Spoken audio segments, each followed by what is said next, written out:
Budget 2026 जैसे ही वित्त मंत्री निर्मला सीतारमण ने अपने बजट भाषण में एसटीटी का जिक्र किया, उसके बाद से मार्केट पहले से जो वॉलेटाइल था वो बुरी तरीके से टूटने लगा और सेंसेक्स और निफ्टी हो गए हैं धड़ाम।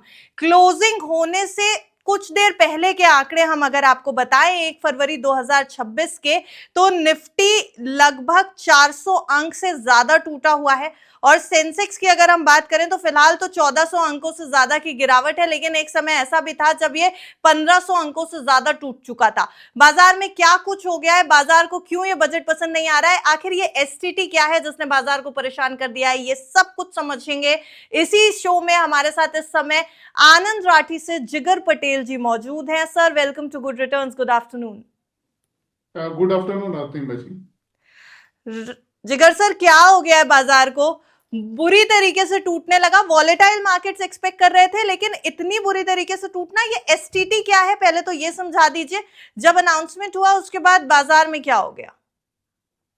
सबसे पहले तो बाजार की अगर हम बात करें तो डेफिनेटली आज बजट तो था ही, बट ओवरऑल मैं टेक्निकली जो बताने जा रहा हूँ अभी, टेक्निकली ये जो लो हमने आज के दिन तो एक नया लो बनाया है, बट जो लो हमने करीबन 21 जैन को बनाया था 24,919, और आज हम उसी के नीचे एक बार 24,550-600 का अप्रोक्सीमेट लेवल छुआ है। तो कहने का मतलब ये है कि जो लो पहले बना था उसके बाद ये लो बनना एक्सपेक्टेड था, आइदर में बी सेम लो या एक्सटेंडेड लो, बिकॉज जब भी मार्केट बड़ा फॉल होने के बाद रिवर्स होने की ट्राई करता है तो ज्यादातर हमें एक्सटेंडेड बॉटम या सेम बॉटम दिखाई देते हैं।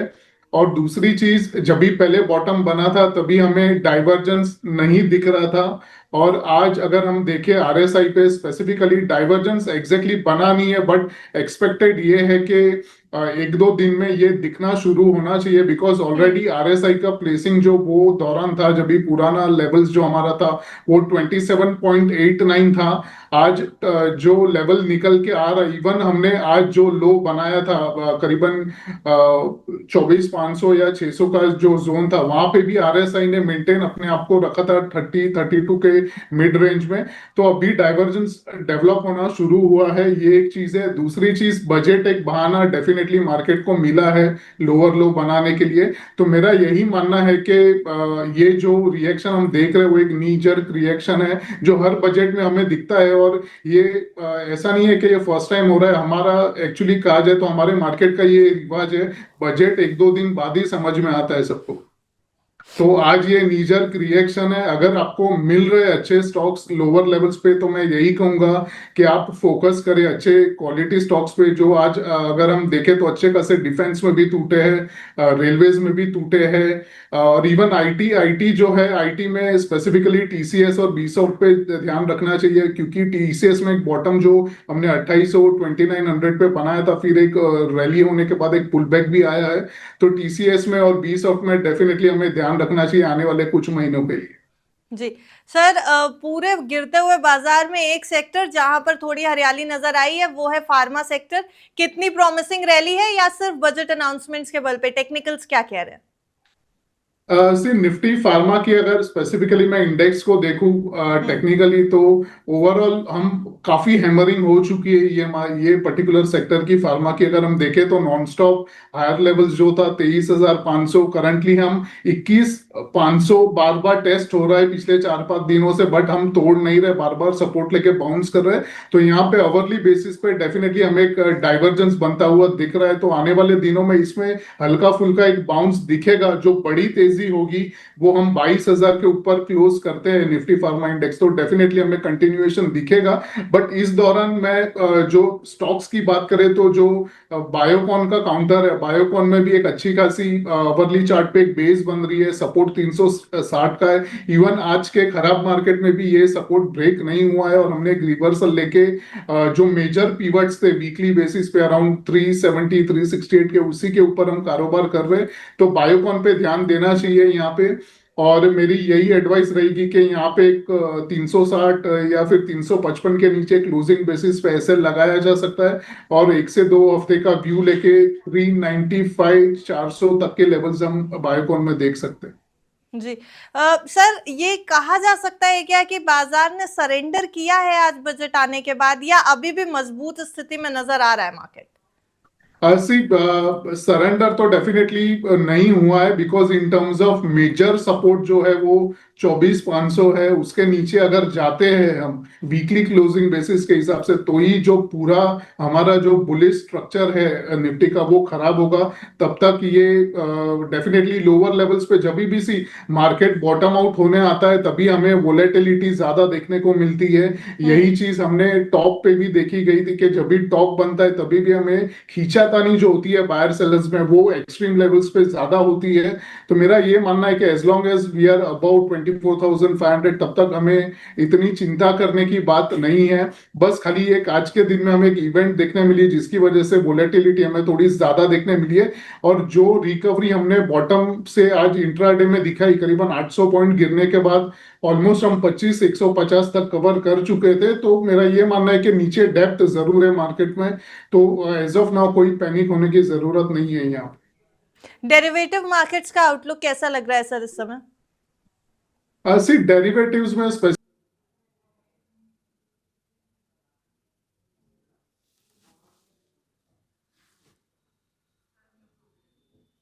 जिगर सर, आपकी साइड से म्यूट हो गया है शायद, एक बार आप अनम्यूट कर सकते हैं क्या? हाँ, अभी आ रही है हाँ आवाज? जी, जी जी सर, डेरिवेटिव मार्केट्स का आउटलुक। सी डेरिवेटिव मार्केट्स का तो यही सिमिलर काइंड ऑफ व्यू होगा, बिकॉज सी डेरिवेटिव्स में वही स्टॉक होंगे और उसके अंडरलाइंस हमें डेफिनेटली कैश में देखने को मिलती है। बट ओवरऑल आउटलुक यही रहेगा कि स्पेसिफिकली सी मेरा ये एडवाइस ऑलवेज रहा है कि जब भी आप डेरिवेटिव मार्केट में कुछ काम करें तो मेक श्योर के हेजिंग पर्पस के लिए करें, नेकेड ना करें। और आउटलुक की बात करें तो स्पेसिफिकली मैं निफ्टी की बात करूंगा। अगेन निफ्टी में जो हिसाब से आउटलुक बन रहा है यहाँ पे, वो सी एज ऑफ नाउ तो मुझे लग रहा है कि अगर बॉटम में अगर मिल रहा है, फॉर एग्जांपल अभी लेवल्स की बात करें, लेवल्स जो निफ्टी फ्यूचर्स के आ रहे वो करीबन 24,942 है। तो ये एग्जैक्टली वही लेवल है जहां से हमने 2025 मई में एक कंसोलिडेशन के बाद एक अच्छा खासा एक अपमूव देखा था, करीबन 24,500 से लेकर 26,300 तक का। तो यहाँ पे मल्टीपल बॉटम्स है यहाँ पे 24,500 का। तो मैं यही कहूंगा कि यहाँ पे अगर आपको मिल रहा है ये पर्टिकुलर जोन में 24,500, 24,600, या फिर ये जो पूरा 200-300 पॉइंट का जो जोन है, वहां पे मैं यही कहूंगा कि अक्यूमुलेट करने की ट्राई करें। और एक स्टॉप लॉस हम 24,500 के नीचे लगा सकते हैं, स्पेसिफिकली निफ्टी फ्यूचर्स की बात कर रहा हूँ। और ये पर्टिकुलर मंथ में मैं ये मान के चल रहा हूँ कि हम लोग एक बार वापस से 25,600, 800 तक के लेवल्स भी देख सकते हैं यहाँ पे। जी। सर, एफआईआईज के ऊपर थोड़ा फोकस करते हैं। एफआईआईज जो है वो अभी क्या प्रॉमिसिंग लग रहा है? बाजार उनके लौटने की उम्मीद है, क्योंकि लगातार बिकवाली चल रही है, डीआईआईज ही संभाल रहे हैं पूरे बाजार को, लेकिन एफआईआईज का कैसा आउटलुक एक्सपेक्टेड है? सी एफआईआईज का कैसा है कि सेलिंग तो डेफिनेटली हम करीबन में, आई थिंक मुझे तो याद भी नहीं है कभी उन्होंने बाई किया था। पिछले काफी महीने हो गए या इवन उससे ज्यादा हो गए। बट मैं ये कहता हूँ कि आपको ये नहीं सोचना है कि एफआईज लौटेंगे तो ही मार्केट चलेगा। आई थिंक अब मैंने आपसे ये डेटा 5-6 महीना पहले भी शेयर किया था, जब भी मार्केट टूटा था करीबन 26,400 से। हमने 21,200 या 400 का जो बॉटम बनाया था। आप पिछले 8-10 साल का या 8 साल का जो भी डेटा है आप उठा के देख लीजिए, वो लोग नेट सेलर ही है। तो सी कैसा है कि हमारा मार्केट इतना डेप्थ हो चुकी है, इतनी अच्छी डेप्थ है हमारे मार्केट की। यानी मेरा ये मानना है कि जितना भी नीचे जा रहा है उतनी बाइंग आ रही है। आप ये सोचिए, तो उनकी जो भी सेलिंग है हम डेफिनेटली अब्सॉर्ब कर रहे हैं। अगर हमारे मार्केट की डेप्थ नहीं होती नीचे, तो जितना माल उन्होंने पिछले साल 2 साल में बेचा है, वो हिसाब से हमारा जो मार्केट वापस से अभी जो ऑल टाइम हाई बना के आया है वो होता भी नहीं। शायद हम 18-19 हजार पे होते। तो मैं यही कह रहा हूँ कि जो भी है आप टोटली उनपे फोकस मत रहिए। सी कहीं ना कहीं आप जब तक वो आपको एफआईज की पॉजिटिव फिगर नहीं दिखती, तो तब तक आप एक अच्छे खासे कहते हैं ना निफ्टी के जो टॉप 25-30 स्टॉक्स है उसी में फोकस कीजिए, ज्यादा एडवेंचर ना करें।